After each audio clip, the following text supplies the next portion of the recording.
Hello, everyone. We welcome you to our Sunday morning roundtable discussion. This morning is Sunday, December 8th, 2019.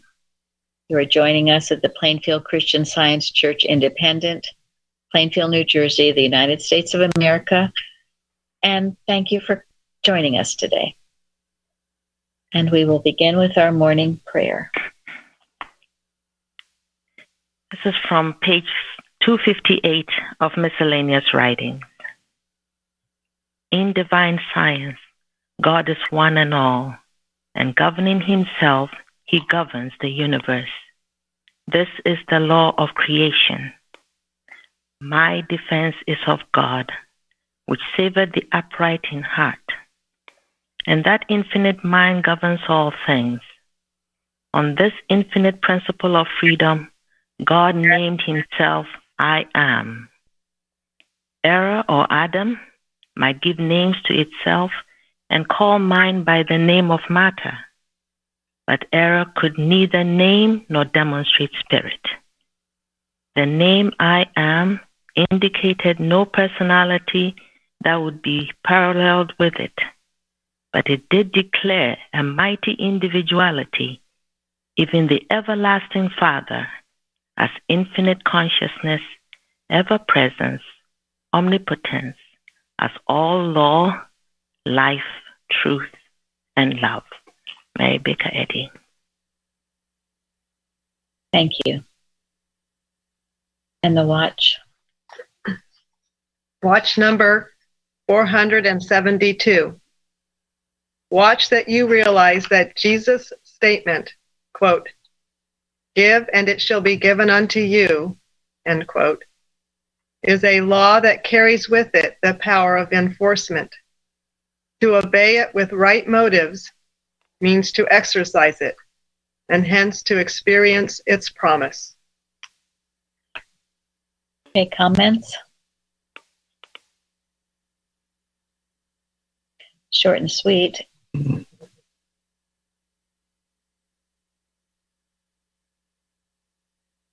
Well, it certainly feels good to give.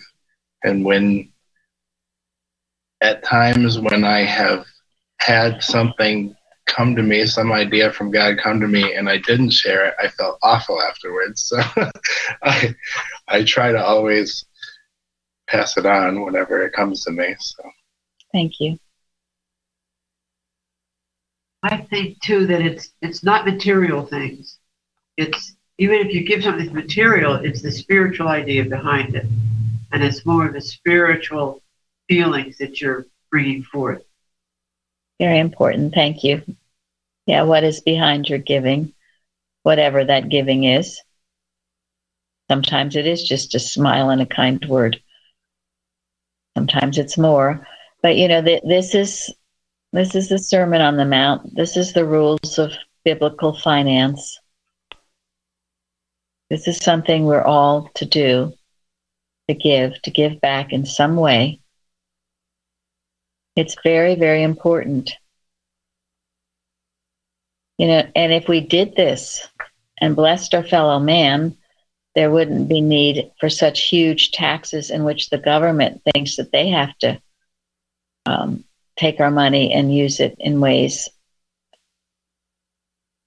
and for various purposes that maybe we don't even want to or approve of. So again, we can demonstrate this individually, and we should. Mrs. Eddy, she gave a lot, didn't she, in charity and in other ways. The town that she lived in, she blessed.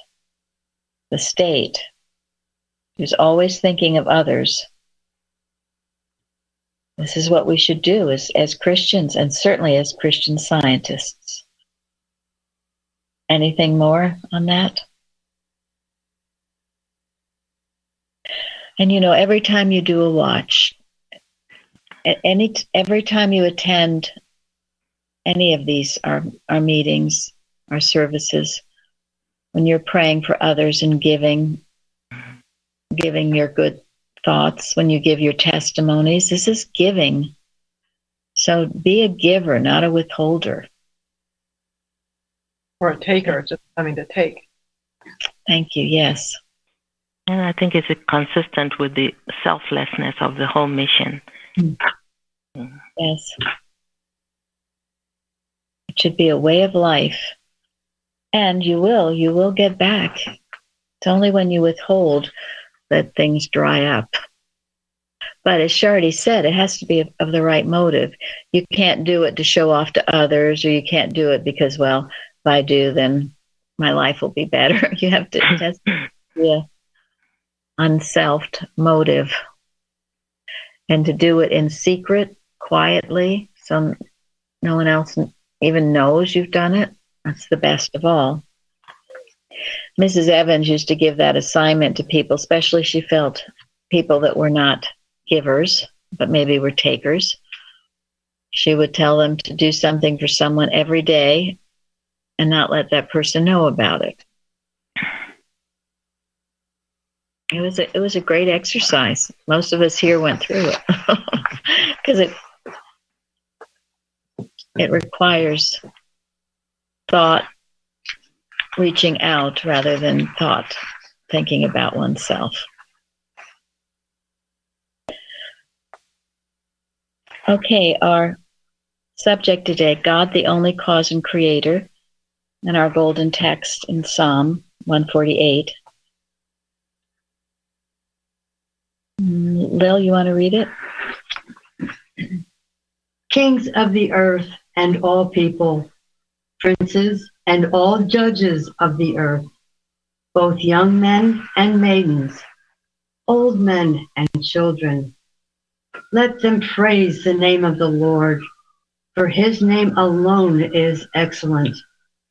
His glory is above the earth and heaven. Thank you. That's a beautiful, beautiful verse from Psalm. And when I read it early this week, I thought, wow, this would make a wonderful watch. And then later, Linda submitted a watch with that quote in it. And let's include everyone, although we don't see age. We see everyone as perfect. But in our prayers, everybody, and that's part of our prayer too, that we don't see old and young, but just all of God's people coming together to worship his name.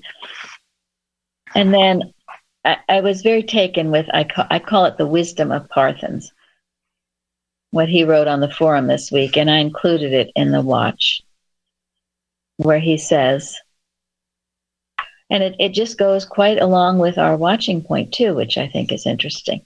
This week, the powerful statement, God, the only cause and creator, brings to my attention the self-seeker as opposed to the God-seeker. Yesterday, we had a wonderful Bible study moderated by Thomas, and he talked about coming to church as giving. You come to give. You don't just come to take. Initially, when you're new, you might come to take, but after a short time, you begin to come to give. You should at least be giving your prayers and your love to others. So you come to give. The God seeker, not the self seeker. And then he writes, man, as effect of the only cause, was created to seek God as naturally as a compass needle seeks the earth's magnetic north. Now, in our work, we are to use this thought. This is a natural outcome of life itself, to seek God. And I know, I doubt there's not a person on this listening today and during the week who don't have people that oppose what they're doing, maybe oppose Christianity, maybe oppose Christian Science. This thought will reverse all that. And if they are opposing anything, what are they opposing? God. Just Christ. Or the wrong concept of it. Yes. Because if they knew what it was, how could they oppose it? And that's what you all have to understand it. See, it's really false belief that we're dealing with.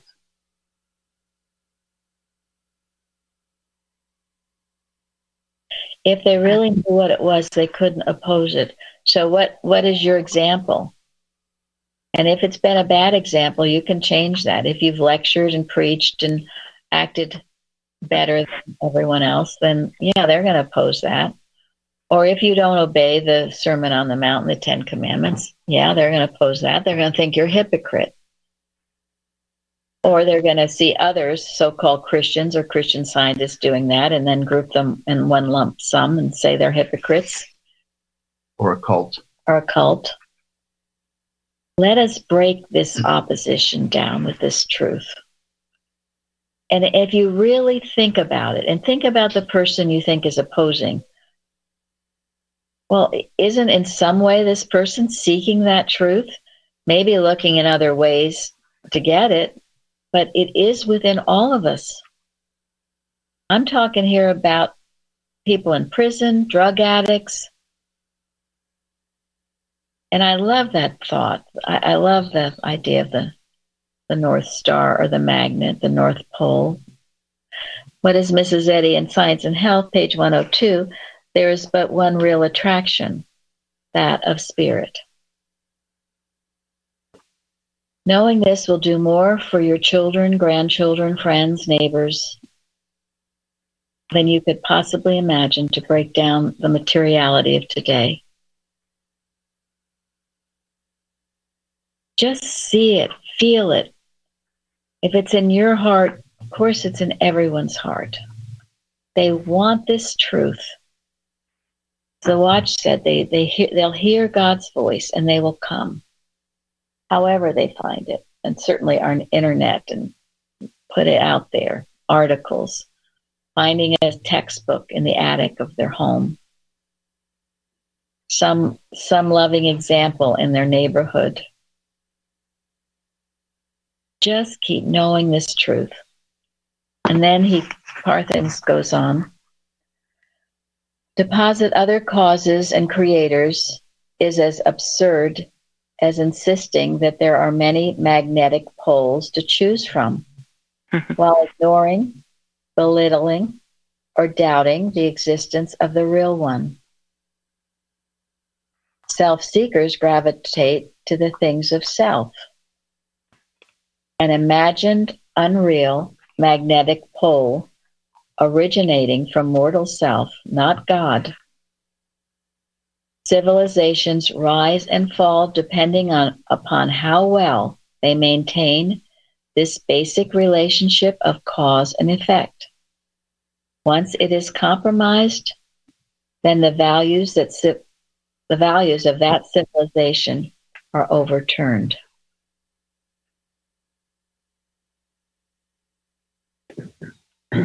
And rightfully so. Because what can error do but be destroyed? And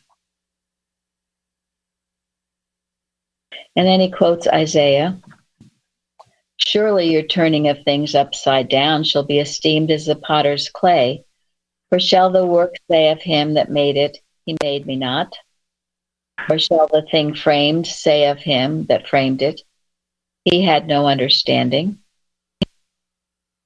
Eliot's commentary, quote, surely your turning of things upside down. The words are better taken as exclamatory.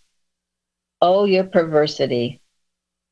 Isaiah was indignant at that habit of always taking things at their wrong end and looking on them from the wrong side.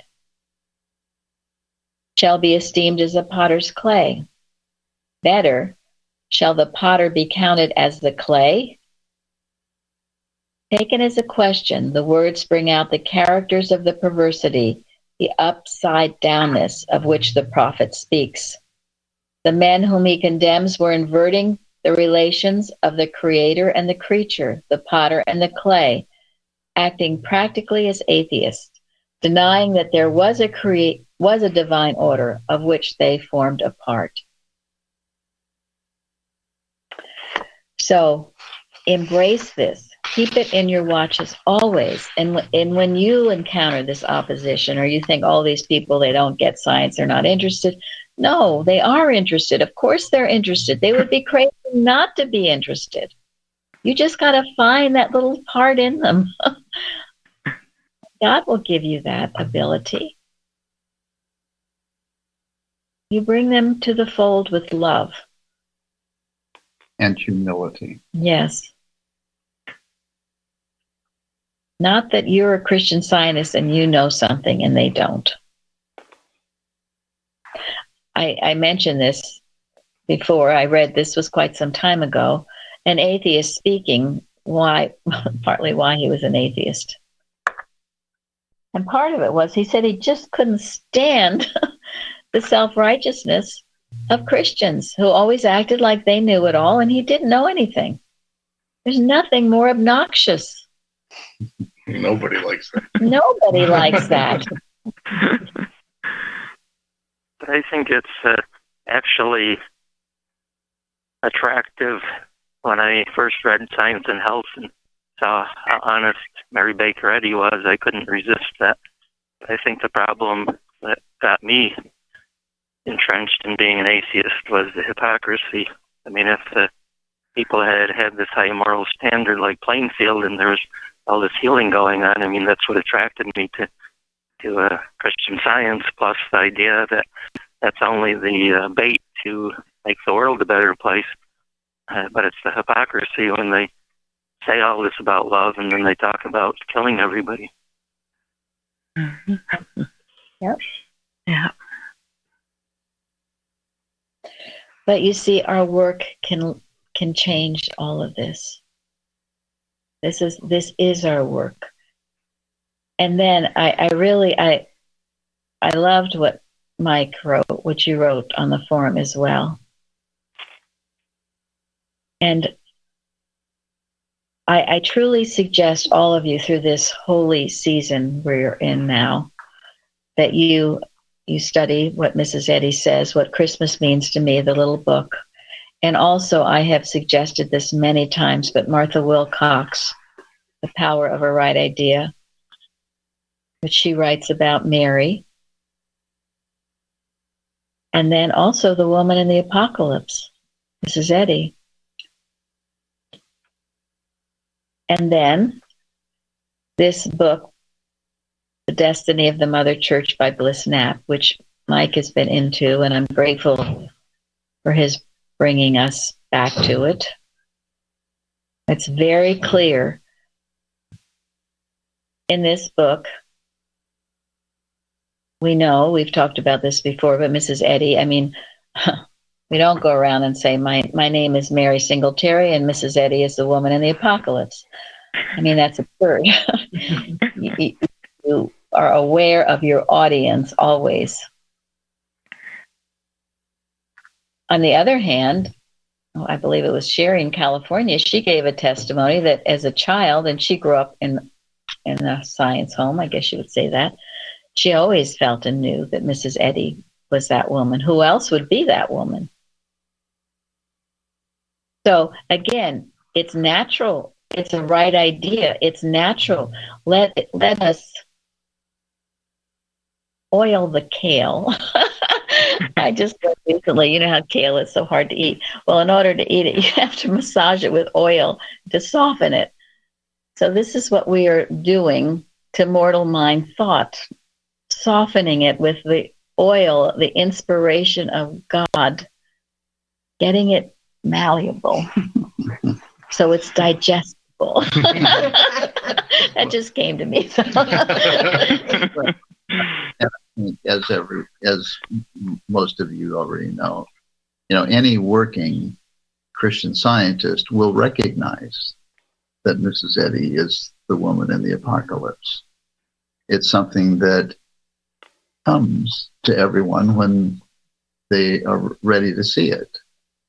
It's not anything that ever has to be espoused or lectured about.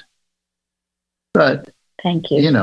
If you don't see Mrs. Eddy as the woman in the apocalypse, ask yourself, where are you? Do you really trust this science? And if not, well then, you got a ways to go. And look forward to the journey, because it's a wonderful journey. And we're so grateful that Mrs. Eddy laid it out for us. And it'll come. Thank you. And in the Blissnap book, he says, of course, Mrs. Eddy shied away from people saying that about her at that time. But then he predicts maybe by the year 1940, people would be ready to accept it. Now, I don't know. I've never taken a poll on this. But my feeling is it has not been well acknowledged, or the science would be much farther along than it is. I was thinking yesterday about the story in our lesson about the blind man, and how when he called out, everyone was trying to shush him. And I feel, from what I've learned about Boston, that that's what they're doing. They're just trying to shut people down and not have them call out for the Christ. They want them to just call out for them, And I think that applies to this situation. It's just whether or not you can get past that and continue to call out, and then you get the real answer. Then you start to be able to see. Thank you very much. Yeah, and I think there's a reason why they try to shut people down, because they don't know how to handle animal magnetism. Because when you keep shouting, you have animal magnetism to handle. You have the mortal mind opposing what you're shouting. And you have to be able to handle it and overcome it. And unfortunately, in 1921, 1922, the board of directors, when they took over the publishing illegally and immorally, they kicked out of the organization most of the people who knew how to handle animal magnetism, because the people who were left went along with the coup. They obviously weren't handling animal magnetism. And so what's left in the organization is largely people who don't know what animal magnetism is or how to handle it. So they have to shut down the warners, those who carry the message, those who are shouting at the rooftops, the science. Lawrence? No, I think the next unfortunate step is that then you fall asleep and you think you're living Christian Science when you're not at all. Thank you. Exactly. We get into the Bethel, which we talked about yesterday, where you're actually worshiping false gods, only you don't know it, because that's what the human mind always falls into. It's important that we understand what is going on in the organization if we are to be of any use to the world, because the world looks at that as, quote, Christian Science, and it's not.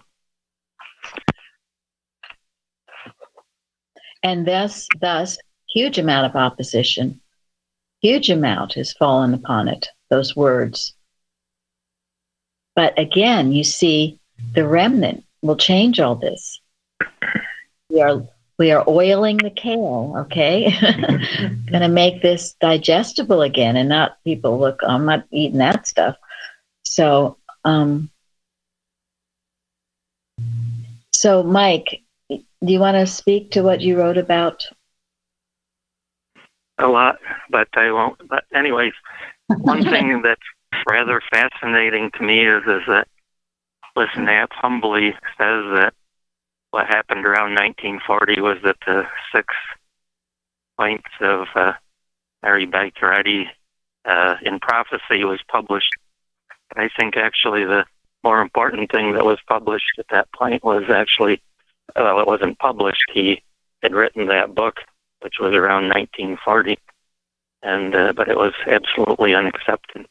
Nobody would accept it, and it really fascinates me how it only got published because they wanted all the money. The CSBOD wanted all the money that was tied to it was given to the Mother Church, but they had to publish the destiny of the Mother Church to get it. So it took till around 1992 or whatever it was And without that, I mean, I wouldn't know about it. I mean, the one I got was sitting, gathering dust and mold on the shelf at the reading room, and I thought it looked interesting, and I took it. But the thing that's, I think, also important, and I had a difficult time writing that because I wanted to add so much more, but he lists prophecy from Genesis to Revelation, and there's all these little places where there's either two candlesticks or there's two olive branches, and that's always this dual.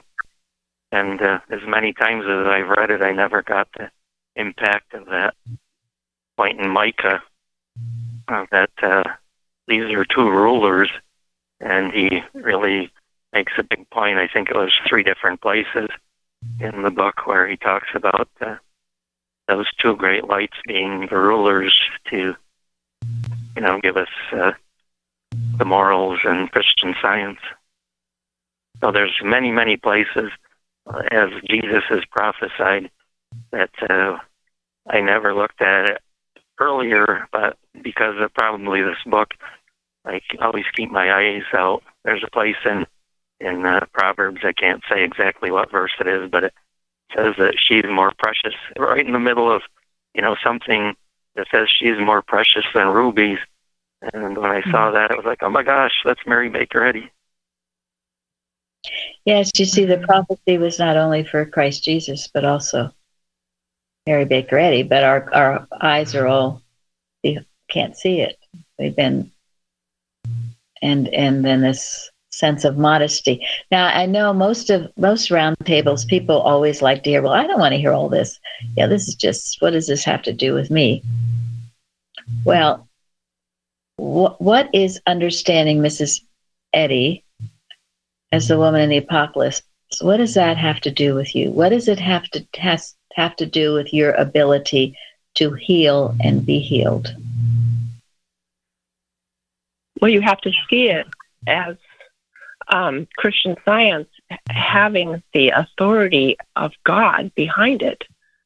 And with that, everything that you are knowing, it's coming with power and authority and has been divinely for all time.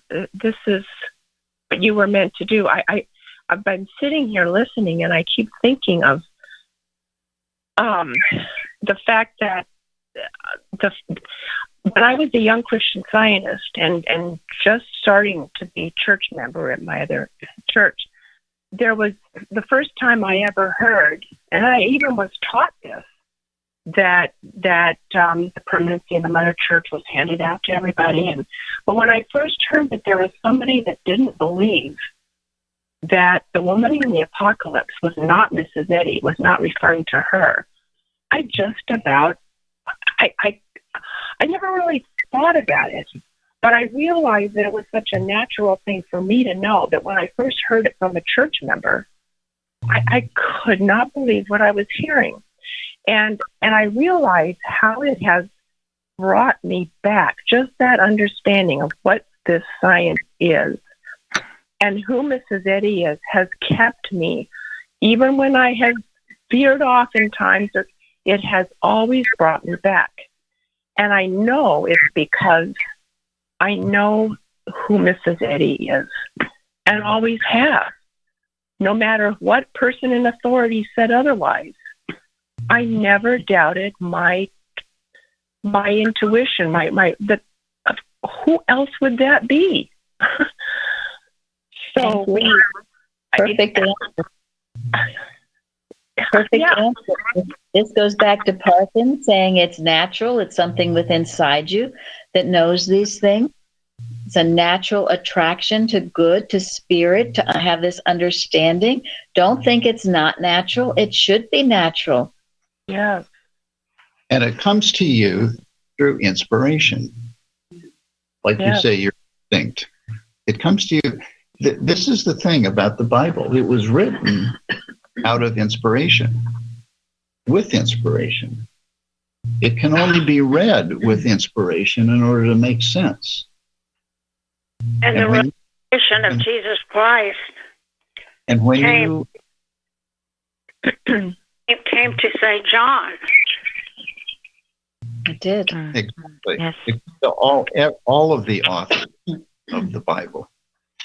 And when you, through inspiration, see clearly what the woman in the apocalypse is, and today, and how that prophecy has been fulfilled, when you see that, you are inspired. If you doubt it, you are in the human mind, and you're of no use. And this has everything to do with healing. And as Karen just said, to understand who she is, that gives it all the authority of God and of Christ behind it. You Google Mrs. Eddy and you see she's an American writer. Well, great. There are a lot of American writers. Something far more than that. So those of you seeking healing and maybe not coming to it, maybe this is something you need to have a greater understanding of and appreciation of, because as Karen just said, it sweeps you right off your feet. And it's I also see it as my protection, because it was also what it's almost like it catapulted me out of the church organization, because I've never been hated in my life until I became a member of a branch church. That's where all the fighting and the only part of my life where that was going on was in church, and I never really understood it until things started coming, and I realized that's what the problem is. The church doesn't get that. So I have to leave it. And it was my safety. It's what saved me. It was, and in 2000 when I left, I thought, oh my gosh, it has protected me. It's removed me. And again, it's our protection. Now, I'm sure Florence wrote this lesson. I think we never knew that all of this was in this week's lesson. Because not only did she talk about, Genesis 1 and the light, the two great lights, then she goes into the birth of Christ. Anyway, this is the depth, though, of lessons and the depth of science and health in the Bible when you get into it. And then what you all contribute to it, too, that you see this. And so Mike saying, quoting Genesis 1, and God made two great lights, the greater light to rule the day and the lesser light to rule the night. He made the stars also. And luminary is any body that gives light, one that illumines the subject or enlightens mankind. Illumination, the art of supplying with light, brightens, splendor, infusion of intellectual light. But if you can recognize these two great lights as the Christ and then as Mrs. Eddy, who she was very modest about, it will increase your depth of understanding. And she says it in many different ways. She says a right understanding of her will probably do more for your application of Christian Science than anything else can. It's all in there if you read. Of course, a lot of the books that talk about that are unauthorized. I would like to add one of the things from my experience of hearing for the first time from a teacher that Mrs. Eddy was not the woman of apocalypse. I could feel a darkening, and it was just a weight, but it's hatred. It's hatred of who she is. It's not even just a misconception. To me, it's a outright hatred. And that's why you can't heal if you don't know. Mrs. Evans used to remind us many times, and when I first heard it, it shocked me.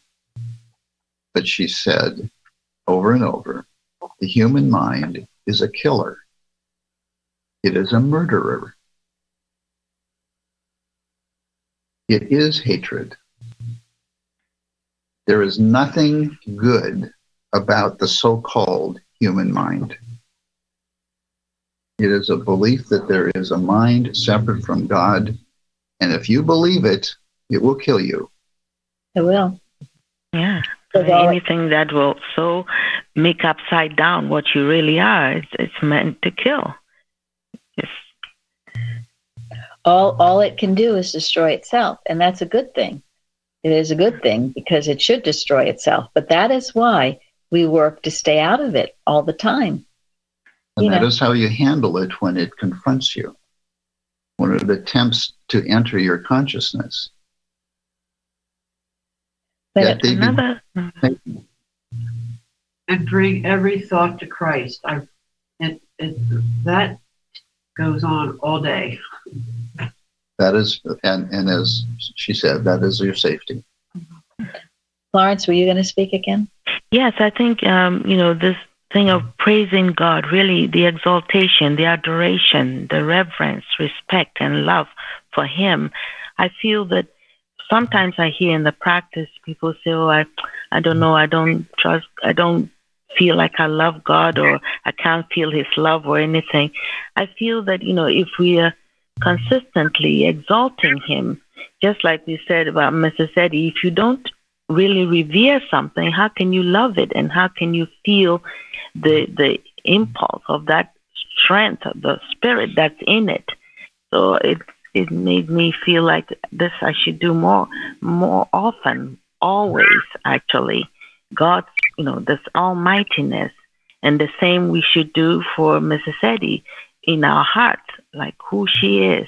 Otherwise, we lose the power of what she's been given to give to the world. Yes. And thank you. She says time and time again, she did not write the book. It was God-given. And that's why people who are, have a smidgen of spirituality in them, when they read that book, they say, wow. I'll never forget Benjamin in Nigeria reading it and later saying, no person could have written this. I mean, who could think of it? Who could think of it? It is divine. And yet people deeply steeped in materiality in the human mind have a hard time with it. And then again, they have to oil the kale. They have to keep at it. They have to become more malleable till their thought softens and accepts it. Accept just one sentence that appeals to you and work from there. And we're not to try to understand the whole thing. That's a work of eternity. These people, I don't get it. I'm reading it. Well, you can't just sit and this, now I got it, cowabunga. No, you take it day by day, step by step, line upon line, precept upon precept. Take one line to those leaning on the sustaining infinite. Today is big with blessing.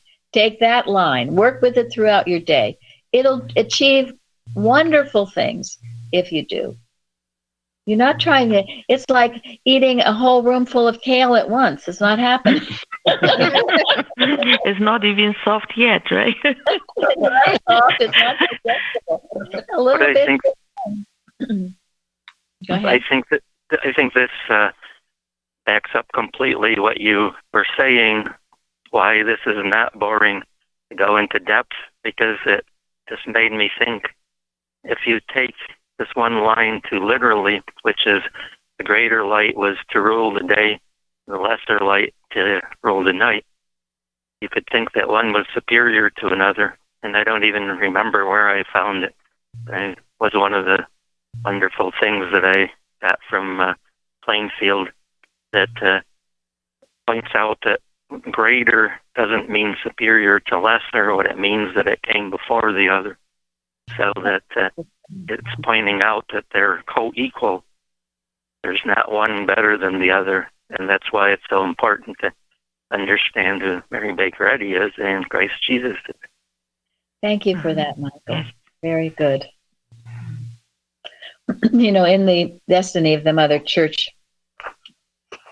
he writes, it was the morning star which guided the wise men of the East to seek the promised Messiah, and they found him in Bethlehem of Judea.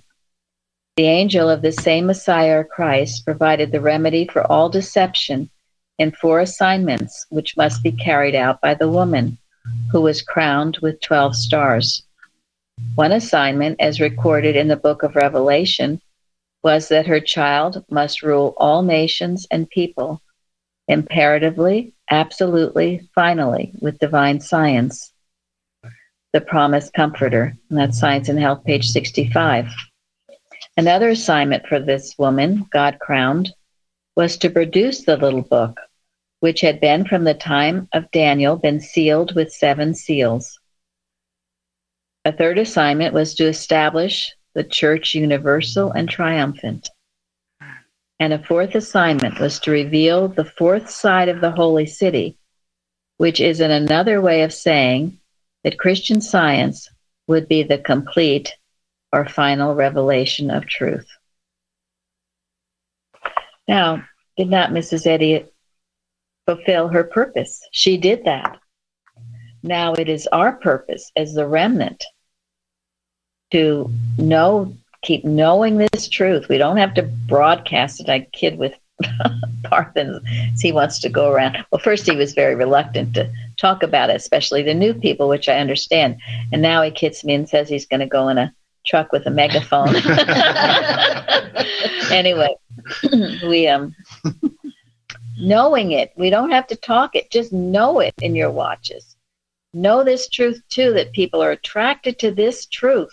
Christian Science. They will understand the textbook. There is only one attraction, that of spirit.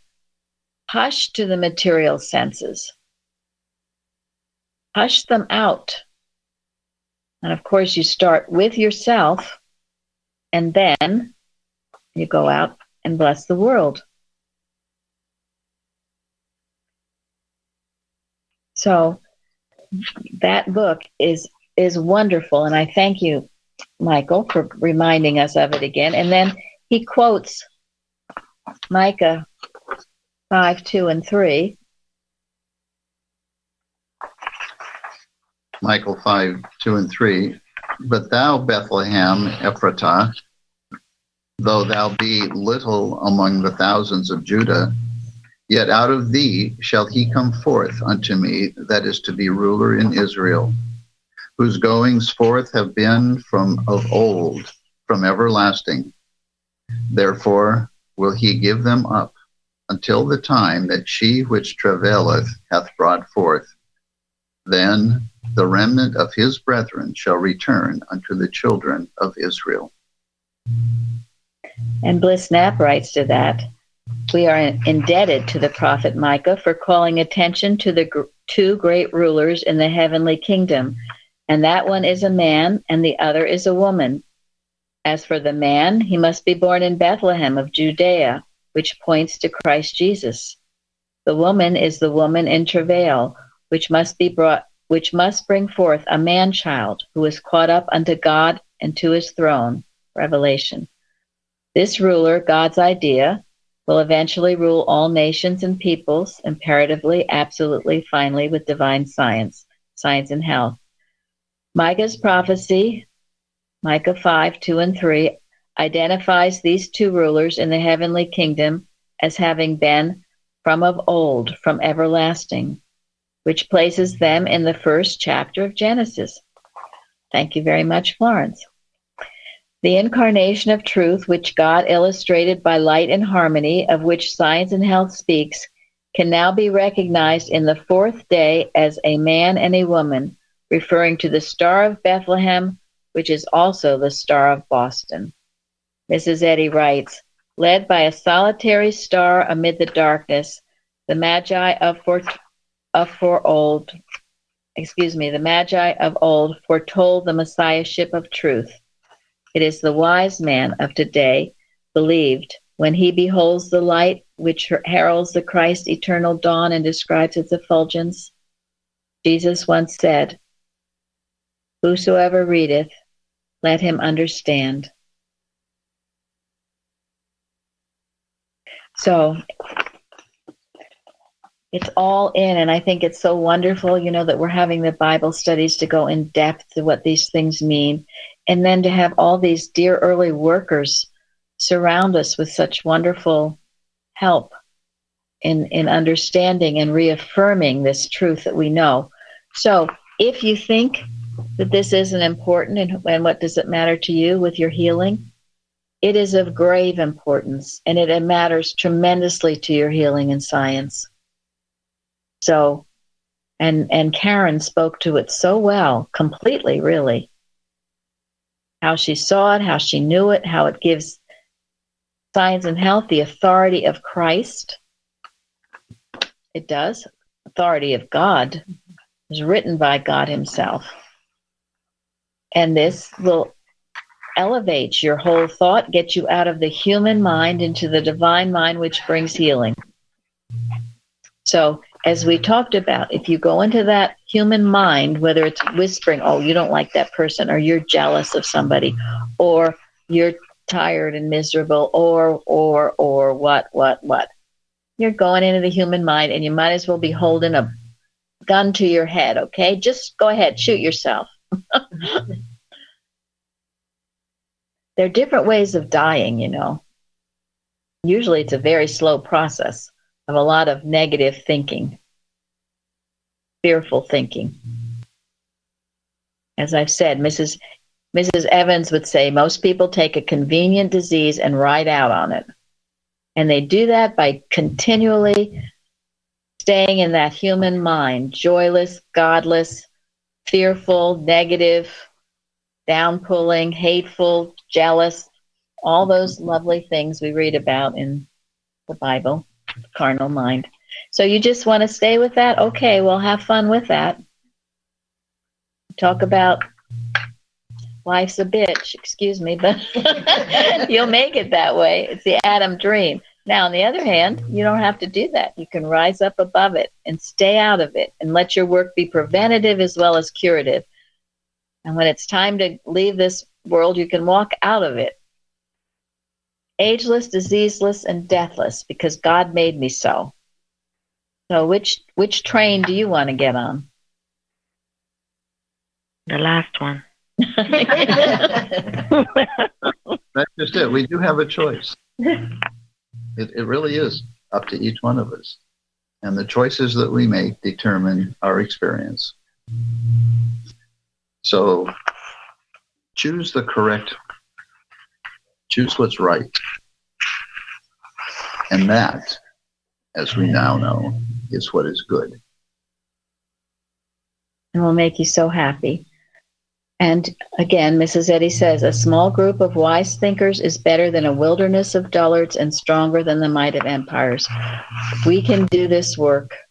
We can, Parthens in his article, Mary and the Remnant, in our most recent Liberator, quotes Martha Wilcox, beautiful story.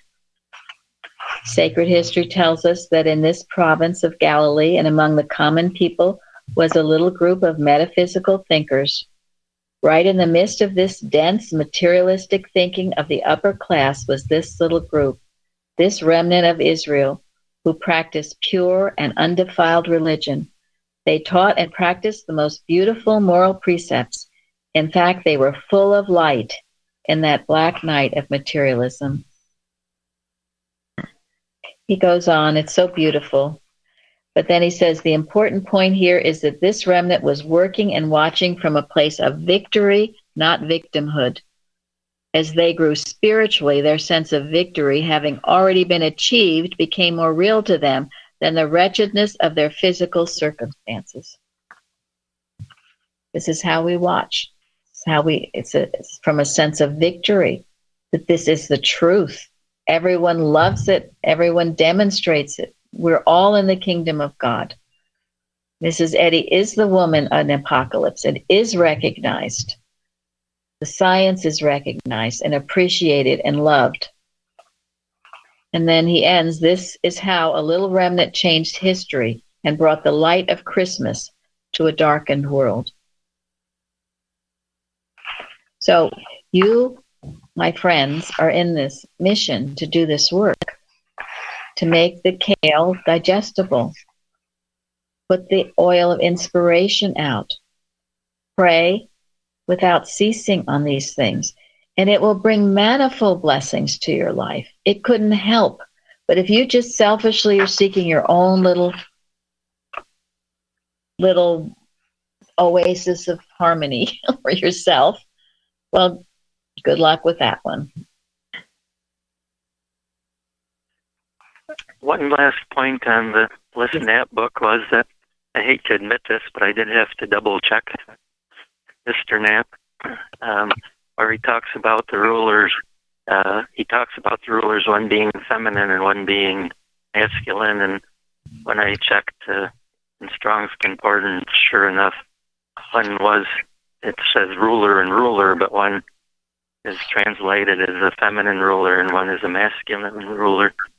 And I can't remember exactly where it was in the Paul Smiley book, but this brings to mind that he talks about, I think it was like 8 women in the Bible.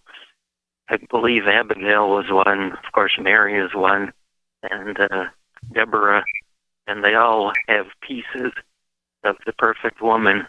And I thought that was just a very, very fascinating take that I should go back to. Thank you very much. All of this is so beautiful. And you see, this is the right concept of womanhood.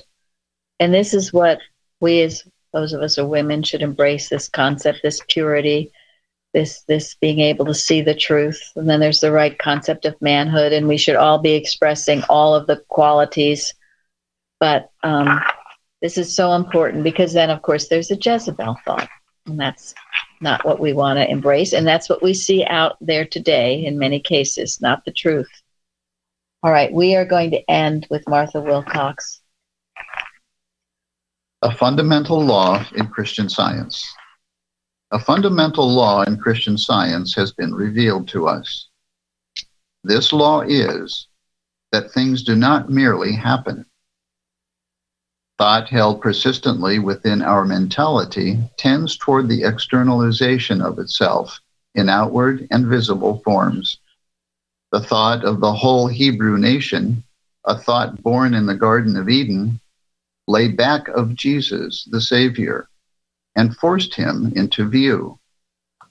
The Virgin Mary's state of mind was the mighty God, the law of divine science. This law, set in motion in the consciousness of Mary, gave us a Savior who saves us from all sin, disease, age, want, war, and death.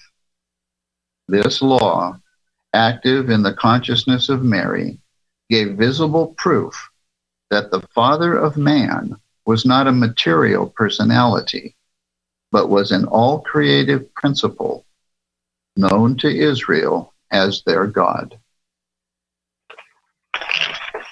Thank you all for joining us today. Thank you. Thank you. Thank you.